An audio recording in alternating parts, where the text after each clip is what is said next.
customer. Indirect channel of distribution may be classified as follows. 3 channels आपण consider करणार आहोत. पहिलं आहे इनडायरेक्ट चॅनल, म्हणजे त्याच्यामध्ये इंटरमिडिएटरी झाला, मग त्याच्यामध्ये रिटेलर, होलसेलर किंवा एजंट्स जे आहेत तर ते येऊ शकतात.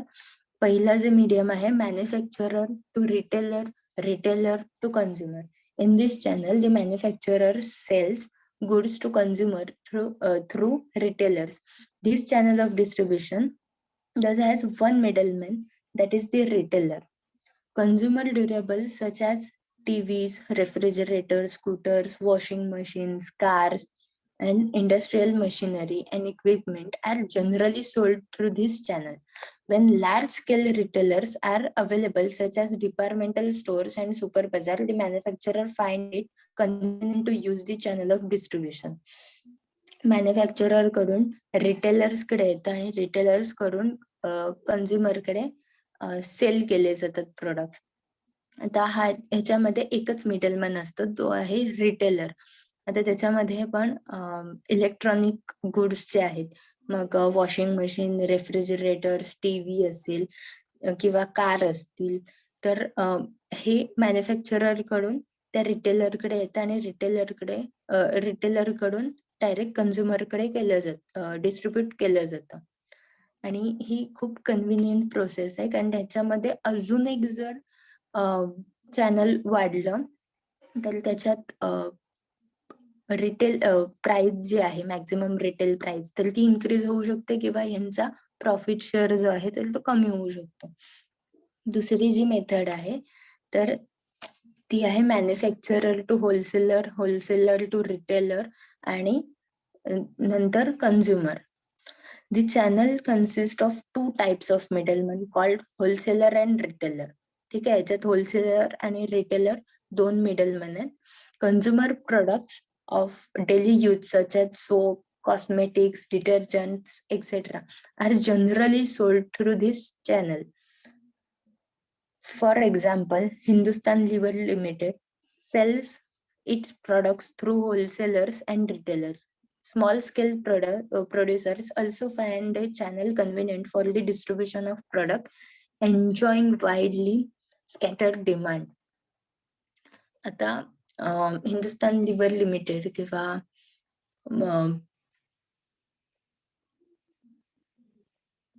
PNG आहे, तर यांचे प्रोडक्ट्स जे आहेत तर ते होलसेलर आणि रिटेलर यांना मिडलमॅन कन्सिडर करून सेल आउट केले जातात.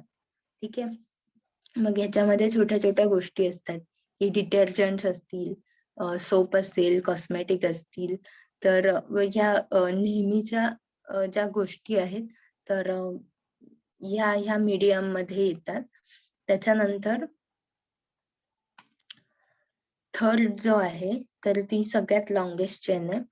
This is the longest channel of distribution. The manufacturer sells his entire output to a sole selling agent, who in turn appoints wholesalers.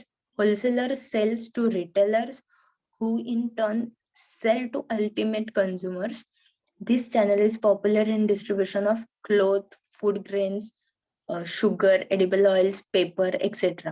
आता ह्याच्यामध्ये मॅन्युफॅक्चरर जो आहे तर तो एजंट हायर करतो. त्याचं जे काही प्रोडक्शन आहे तर त्या एजंटने कसं सेल आउट करायचं ह्याची सगळी रिस्पॉन्सिबिलिटी त्याच्यावर देतो.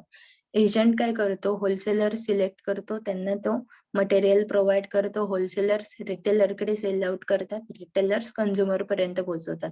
म्हणजे ह्याच्यात 3 इंटरमिडिएट्स आहेत. आता पेपरचं जर डिस्ट्रीब्युटरशिप आपण बघितली तर पेपरचे एजंट्स ठरलेले असतात की जे त्या रिजन मध्ये होलसेलर्स असतील, मग रिटेलर्स पर्यंत आणि मग कंझ्युमर पर्यंत ते त्यांचं पेपर जे आहे तर ते सेल आउट करतात. A number of different services provided by the channel members can enhance the value to the customer of purchasing and consuming a brand name. The channel members can provide the following types of services.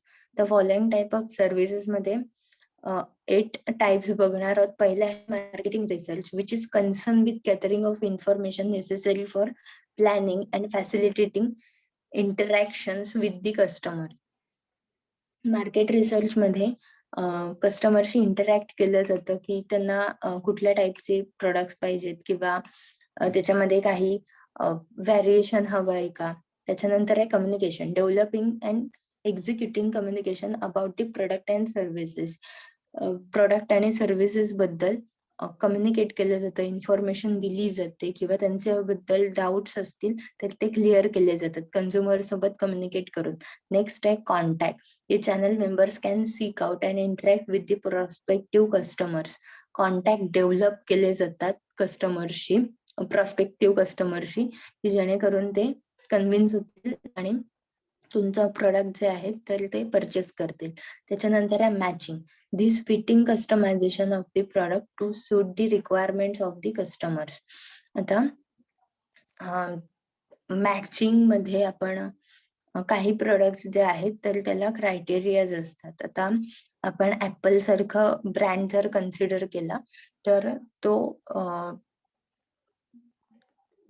त्याचे सगळेच product जे आहेत तर त्याच्या prices हाय prices आहेत.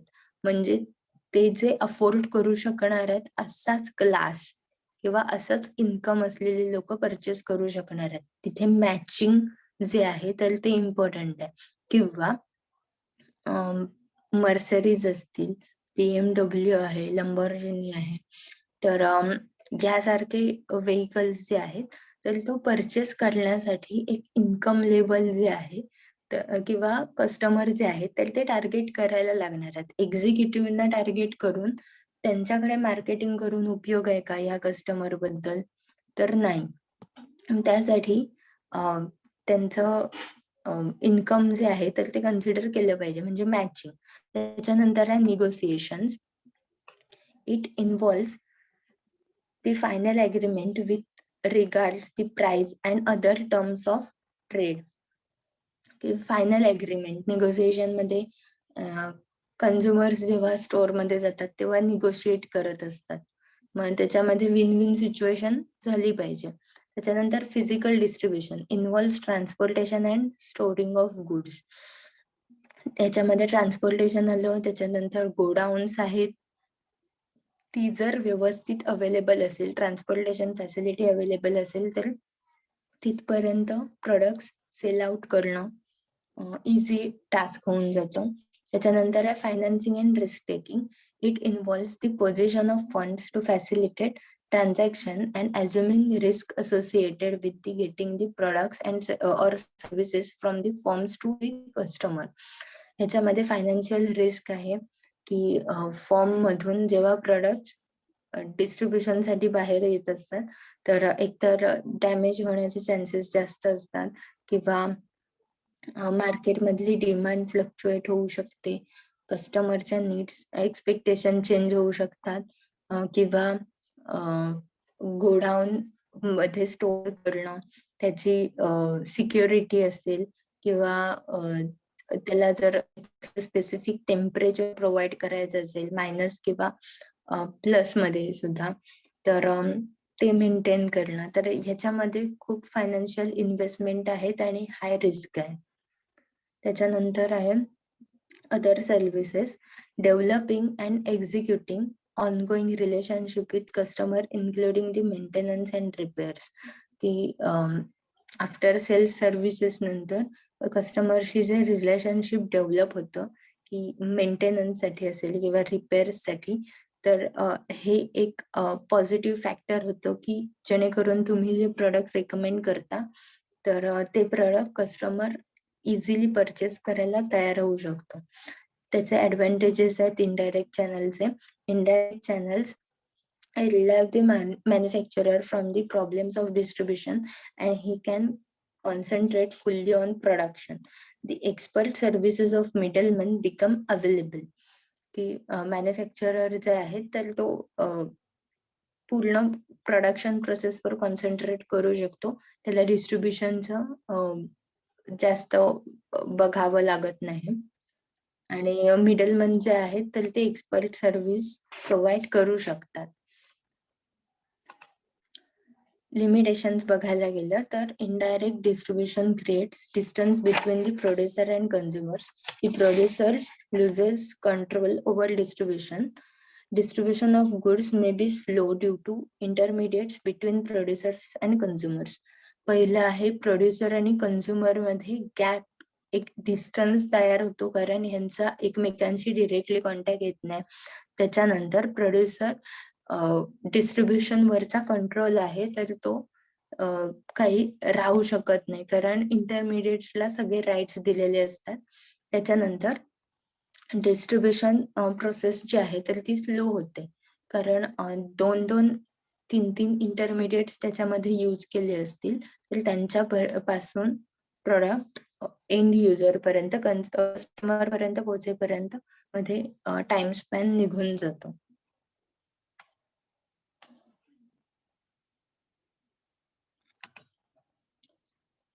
Next आहे promotion strategy.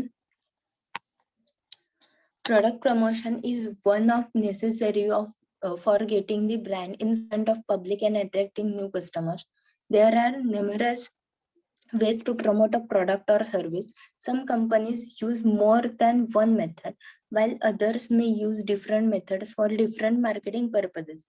Promotion strategy aims at finding the appropriate market for products or services, utilizing all aspects of the promotion, such as advertising and discounts used to promote the products or services to a particular market. A strong set of promotional strategies can help promotion the company in a favorable light with not only current customers but new ones as well.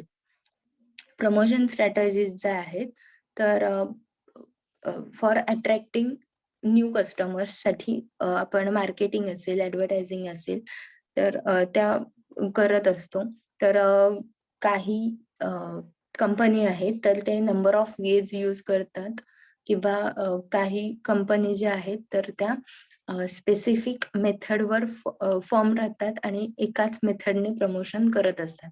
आता developing integrated marketing communication programmes त्याच्यामध्ये an integrated marketing communication program plans uses the same thematic message in different types of promotions. The idea behind the message remains consistent whether consumers see a magazine ad or a company's web page. An integrated marketing communication plan may leverage its multiple promotion sources. A print ad might direct customers to enter a contest or sign up for personalized saving on a website. Packaging could play a role in an integrated marketing communication place as well. This is often seen with reward programs that allow consumers to earn points through purchases and participation in an online community. Integrated marketing communication programme मध्ये जर बघायला गेलं तर attractive किंवा thematic messages जे आहेत तर ते डेव्हलप केले जातात आणि त्याच्यातून प्रमोशन केलं जातं. फॉर एक्झाम्पल आपण काही टॅगलाईन्स असतील किंवा जिंगल्स आहेत तर त्या ऐकतो.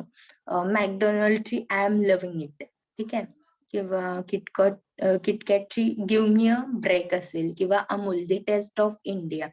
तर हे मेसेजेस जे आहेत तर ते त्यांनी कुठल्याही मीडियम मधून केले, म्हणजे प्रिंट मीडिया असेल, टेलिव्हिजन मीडियम आहे, त्याच्यातून जरी केले तरी त्यांचा मेसेज एकच असतो किंवा त्यांच्या वेबसाईटवर जरी गेला तरी तो मेसेज चेंज होत नाही.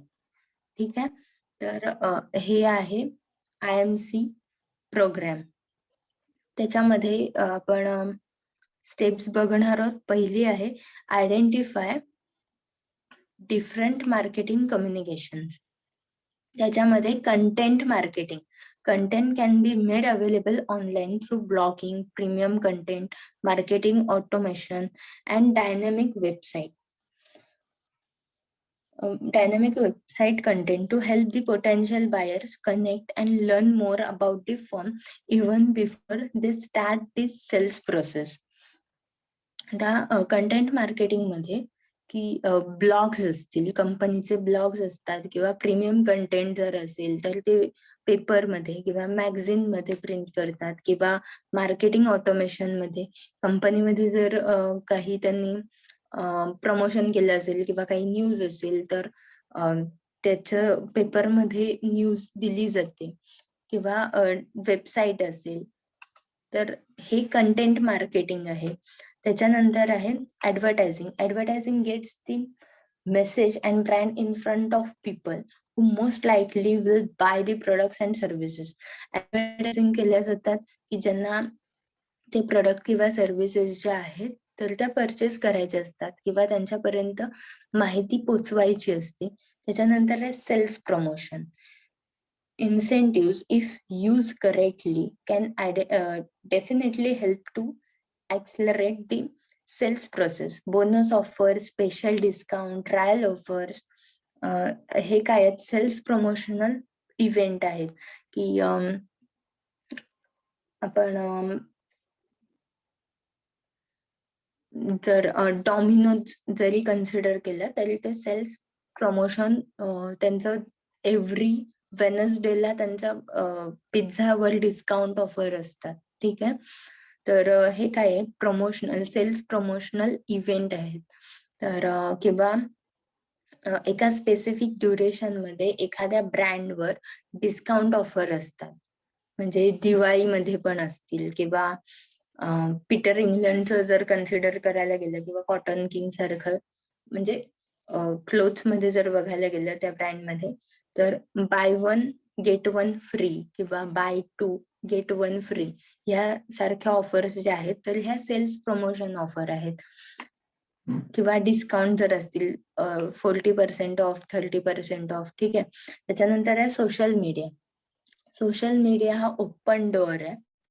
आता ह्याच्यामध्ये एक अवेअरनेस डेव्हलप करू शकतो त्या प्रोडक्ट सर्व्हिसेस बद्दल.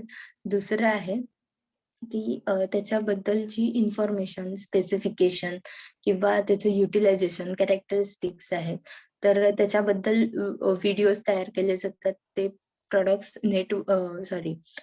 कुठल्या कुठल्या मीडियमवर अवेलेबल होऊ शकतात इझिली ह्याची पण इन्फॉर्मेशन प्रोव्हाइड केली जाते. नेक्स्ट स्टेप आहे develop a marketing communication plan. Marketing communication plan marketer should focus the marketing communication to support the overall sales and marketing mission. The marketing communication efforts need to align with all of marketing and sales program to ensure that the messaging is consistent across channels.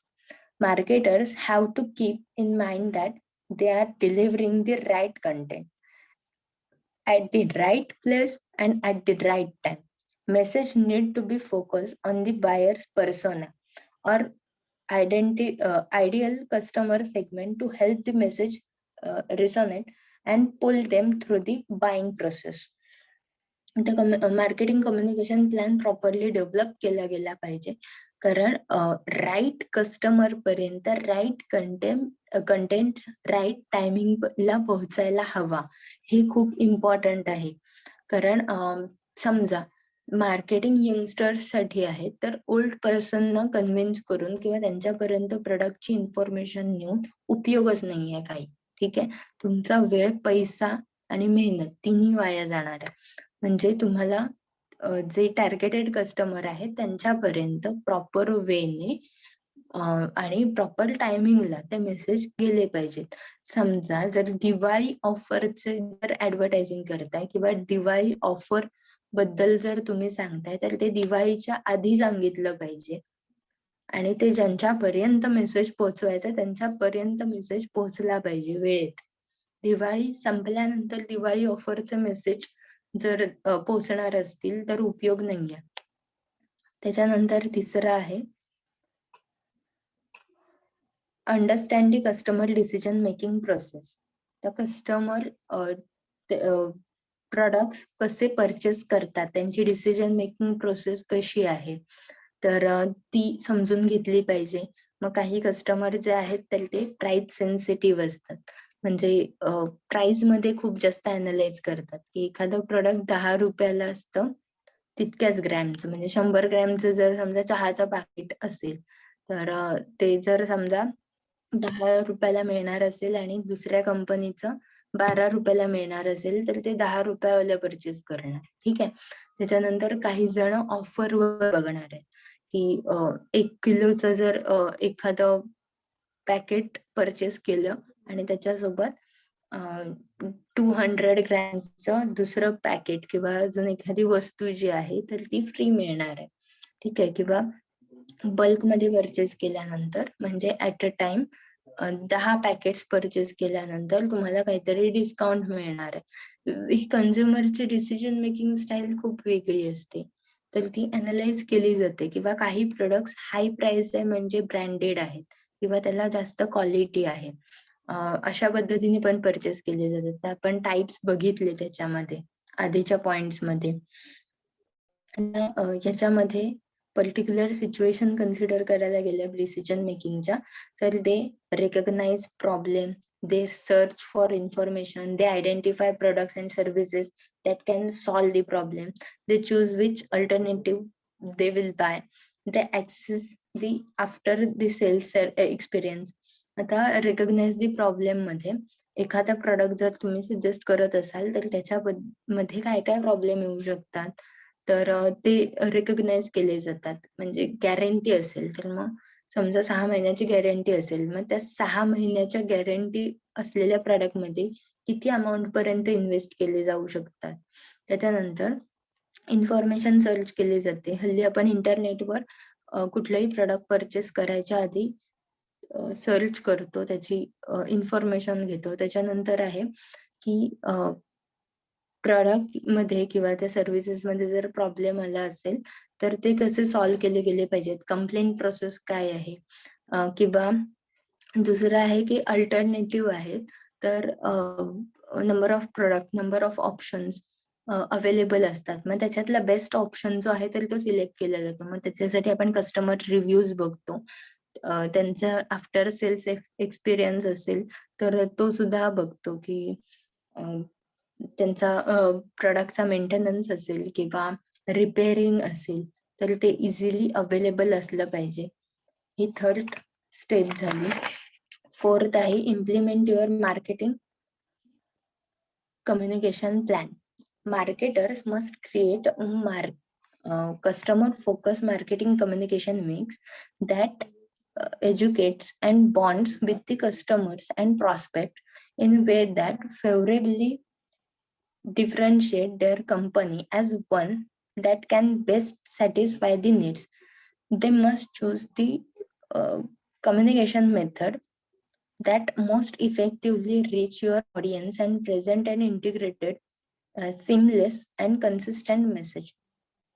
This will help separate the marketer from the rest and engage his prospects and customer at various levels of the buying cycle. आता communication programme planning जे केलंय, की message किंवा advertising method जे आहेत तर त्या implement करणं, म्हणजे त्या एक्झिक्यूट करणं, की टेलिव्हिजनवर ऍडव्हर्टाइजमेंट येत आहेत, बॅनर असतील, इलेक्ट्रॉनिक मीडियम यूज करून इन्फॉर्मेशन किंवा मार्केटिंग केलं असेल, इव्हेंट्स ऑर्गनाईज केले असतील, तर त्याच्या थ्रू कस्टमरला एंगेज करणं किंवा प्रॉस्पेक्ट कस्टमरला इझिली अप्रोच करणं इझी होऊन जातं. याच्यामध्ये काही क्रायटेरिया आहेत. पहिलं आहे coverage. Coverage is the promotion of the audience rich by each communication option, well as how much overlap exists among communication option. In other words, to what extent do the different communication options reach the design target market and the same or different consumers making up the market. The unique aspect of coverage is inherent communication ability to a marketing communication option as suggested by the second criteria, contribution. If there is some overlap in communication options, marketers must decide how to design their communication program to fact that consumers may already have some communication effects in memory prior to exposure to any particular communication option.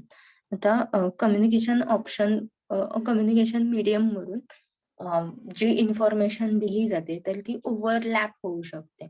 म्हणजे वेगवेगळ्या medium मधून information येत असते, मग त्याच्यामध्ये variation असू शकतात कस्टमरच्या एक्सपिरियन्समुळे. तर किंवा कुठल्या कुठल्या मीडियम किंवा क्रायटेरिया जे आहेत तर ते कॉन्ट्रीब्युट करतात, सिलेक्ट केले जातात आपण डिस्ट्रीब्युशन मीडियम मध्ये, दॅट इज कव्हरेज. नेक्स्ट आहे contribution. Contribution is in inherent ability to marketing communication to create the distinct response and communication effects from consumers in the absence of exposure to any other communication option. In other words, contribution describes the main effect of marketing communication option in terms of how it affects consumers processing of a communication and the resulting outcome. Marketing communication can play many different roles like building awareness, enhancing image, eliciting responses, inducing sales, and contribution of any marketing communication option will depend on how well it plays the role. Contribution जर आपण consider करायला गेलो तर marketing किंवा advertising medium जे आहे किंवा कम्युनिकेशनचा किती इम्पॅक्ट आहे किंवा किती रिझल्ट आपल्याला बघायला मिळतं की मार्केटिंग केलंय किंवा ऍडव्हर्टाइजमेंट आलेत मार्केटमध्ये किंवा पोहोचतायत, तर त्याच्यानंतर कन्झ्युमर तुमच्यापर्यंत त्याच्या इन्क्वायरी किती करतोय किंवा त्याचे प्रोडक्ट्स किती सेल आउट व्हायला लागले, तर हे आहे कॉन्ट्रीब्युशन त्या कम्युनिकेशनचं. त्याच्यानंतर आहे commonality. The entire marketing communication program must focus on creating a consistent and cohesive brand image as it determines the ease with which the consumer can recall existing associations and responses and how easily additional associations can be formed. Commonality is the extent to common information conveyed by different communication options. Marketers must design the different communication elements and combine them so that they work effectively to create an effective brand image. आता ह्याच्यामध्ये brand image जी आहे तर ती कोहर्सिव्ह आणि consistent राहिली पाहिजे. तर त्याच्यासाठी वेगवेगळे मीडियम जे आहेत मार्केटिंगचे, कम्युनिकेशनच्या स्ट्रॅटेजीज ज्या आहेत तर त्या चेंज झाल्या पाहिजेत, त्याच्यामध्ये व्हॅरिएशन असायला हवं.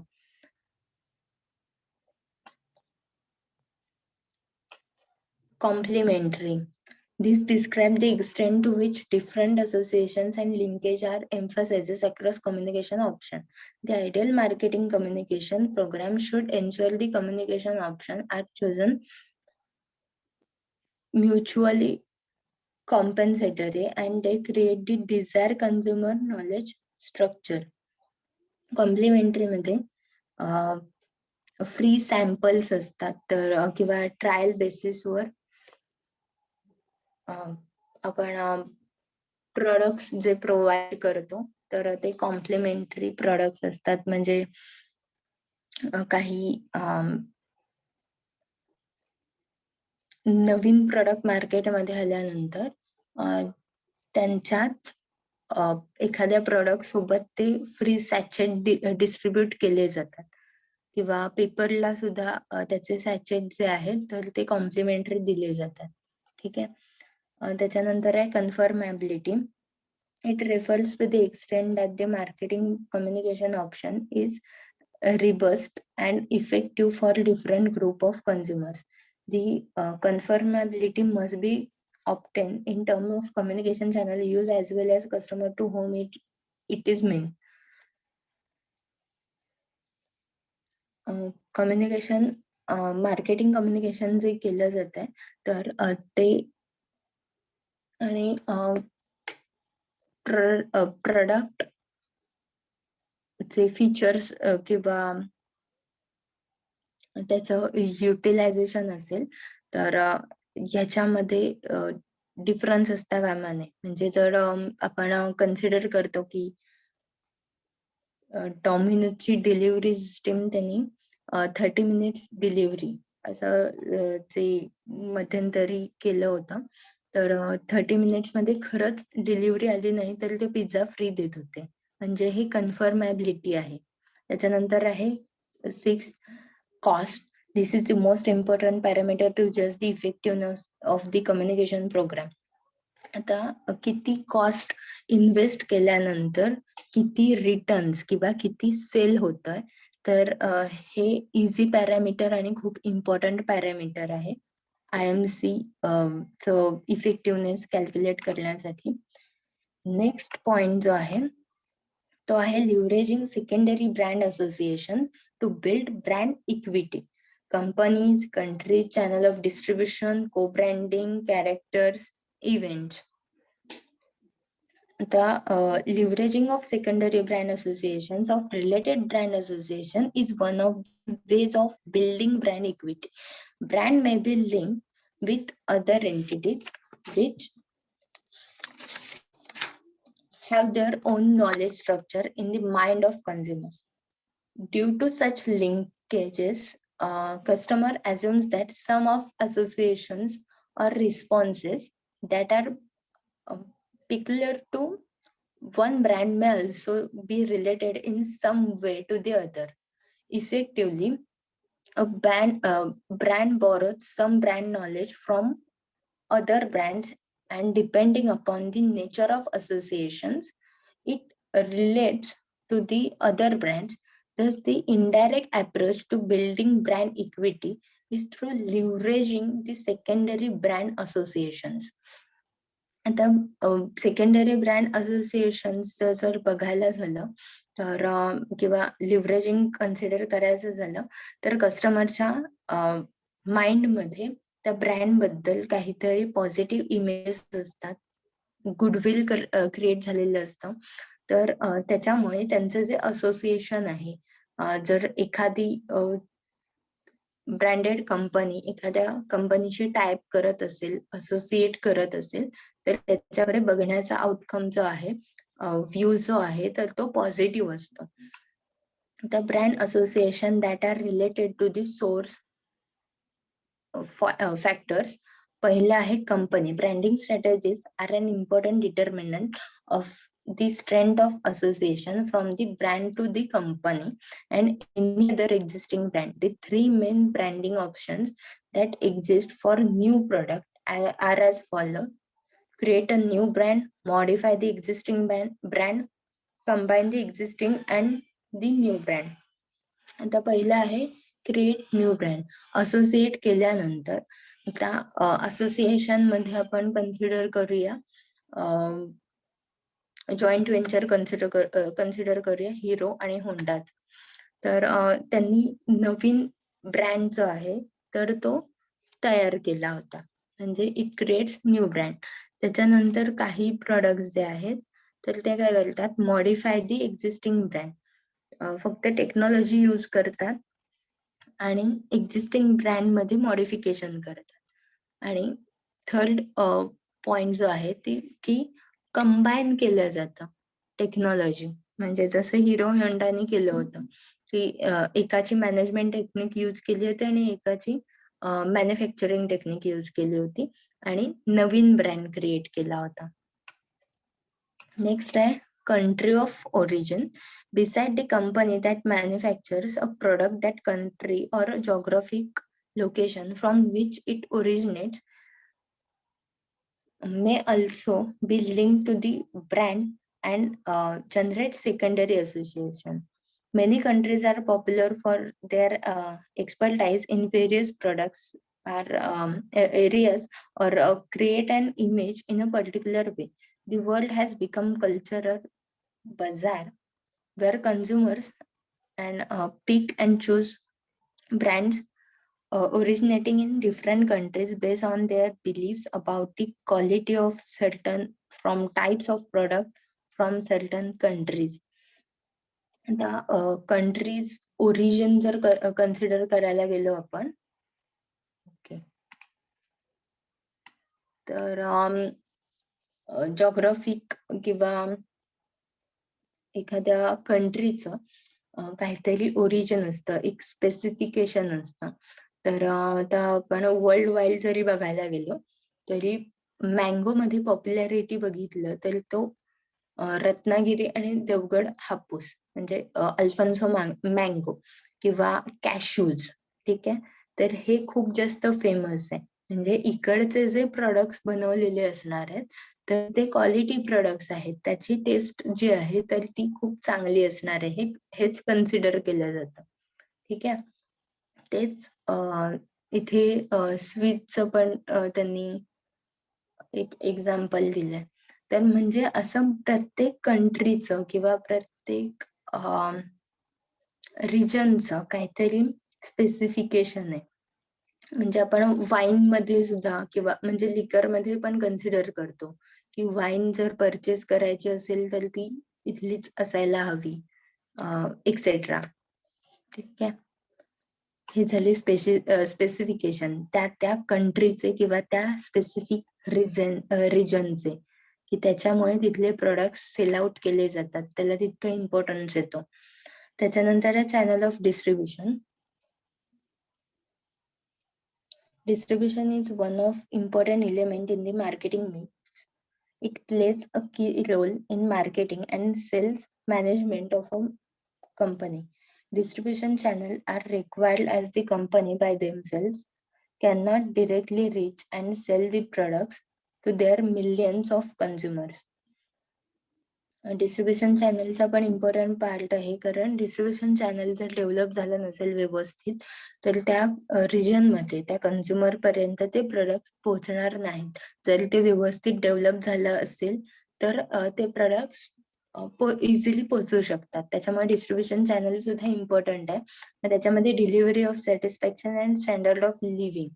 तर इम्पॉर्टंट फॅक्टर्स बघतो. पहिलं आहे की प्रॉडक्ट्स जे आहेत तर ते व्यवस्थित डिलिव्हर झाले पाहिजेत. त्याला डॅमेजेस असता कामा नयेत किंवा ते पेरिशेबल गुड्स असतील तर तरी सुद्धा ते फ्रेश असतानाच पोहोचायला पाहिजेत. शिळे झाल्यानंतर किंवा खराब झाल्यानंतर पोहोचून उपयोग नाही.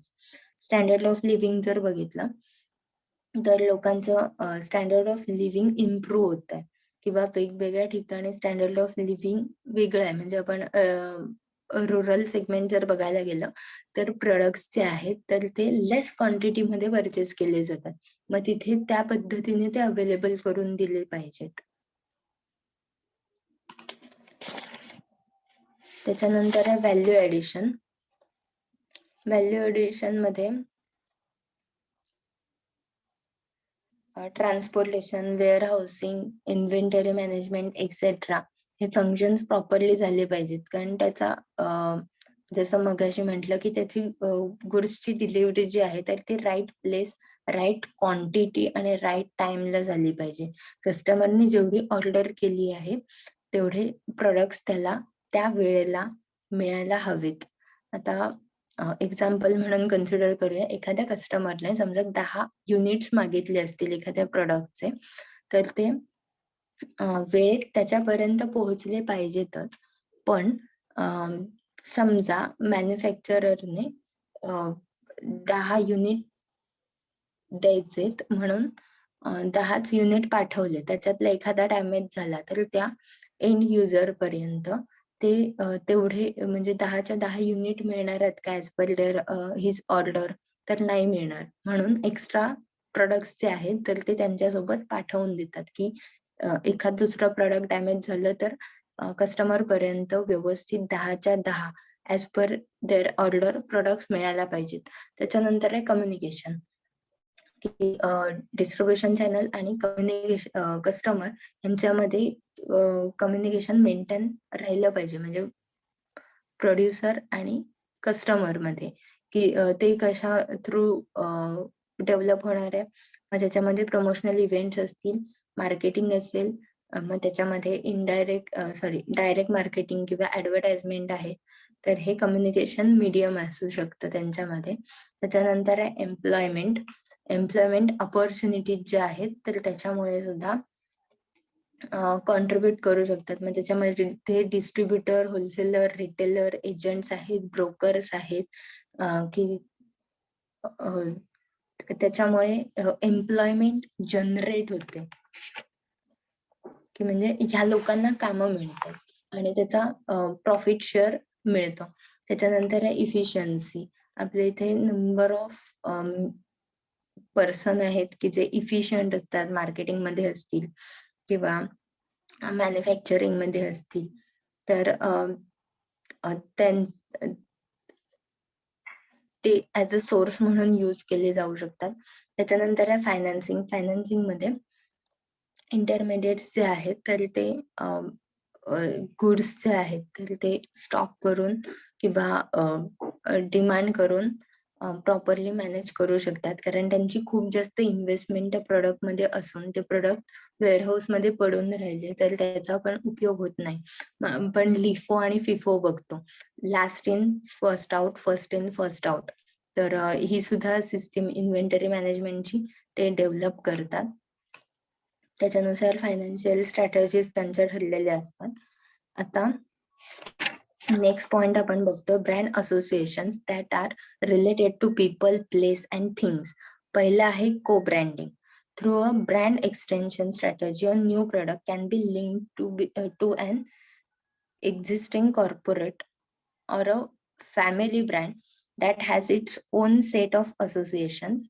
An existing brand can also leverage associations by linking itself with the other brands from the same or different company.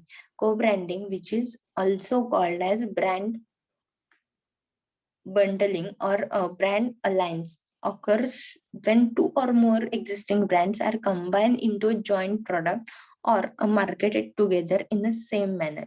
Co-branding मध्ये दोन किंवा दोनपेक्षा जास्त प्रोडक्ट जे आहेत तर ते कंबाईन करून त्यांचं मार्केटिंग किंवा ऍडव्हर्टायझिंग केलं जातं, किंवा दोन वेगवेगळे प्रोडक्ट्स जे आहेत, वेगवेगळ्या कंपनीचे प्रोडक्ट्स, तर ते एकत्र करून त्यांचं ब्रँडिंग केलं जातं. आता को ब्रँडिंगचं जर एक्झाम्पल आपण कन्सिडर करायला गेलो तर अमूलचं ऍडव्हर्टाइजमेंट जेव्हा केल्या जातात तर त्या इंडिव्हिज्युअल पण केल्या जातात. म्हणजे अमूल बटरची वेगळी केली जाते, अमूल मिल्कची वेगळी केली जाते, अमूल बटर मिल्कची वेगळी केली जाते. पण को ब्रँडिंग मध्ये जर बघायला गेलं तर अमूलचे सगळे प्रोडक्ट्स जे आहेत तर त्याची सुद्धा एकत्र ऍडव्हर्टाइजमेंट केली जाते. ठीक आहे, तर हे आहे को ब्रँडिंग.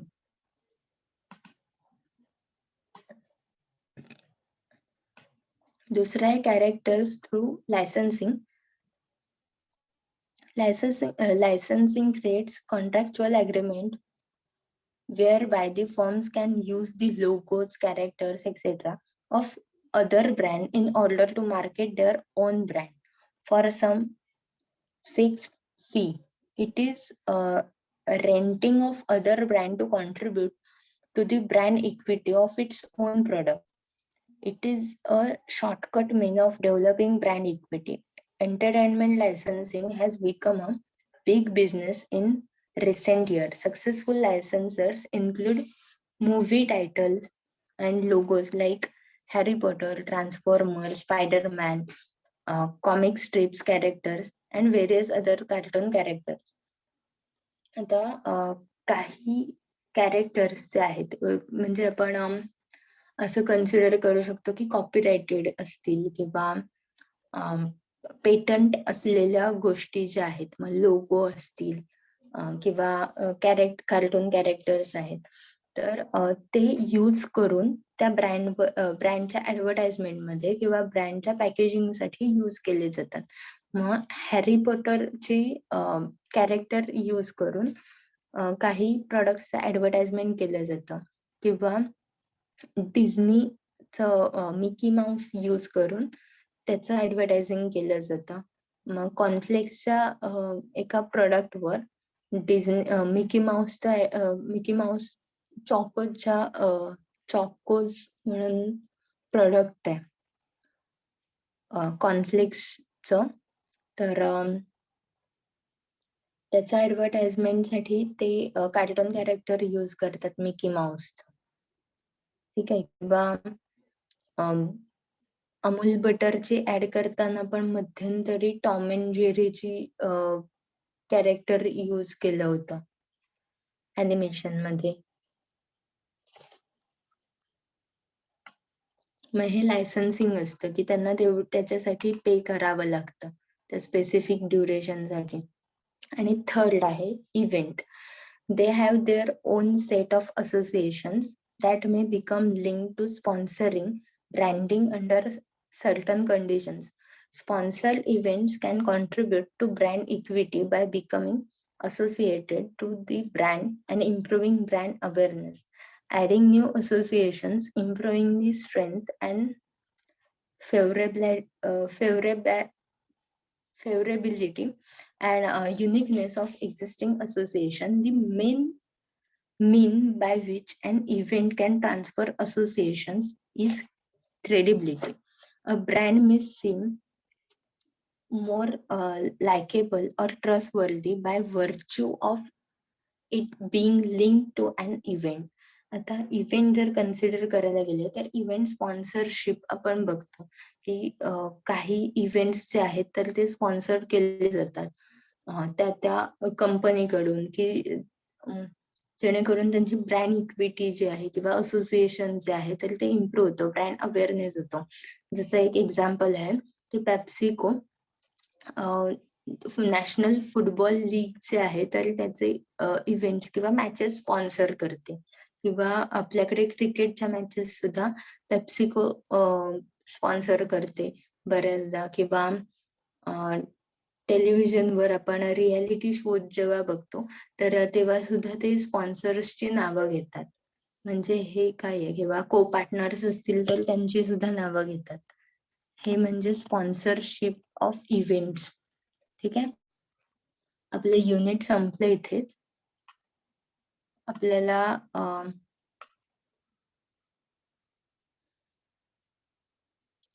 असाइनमेंट्स दिल्या जातील, त्या असाइनमेंट्स कम्प्लीट करायच्यात.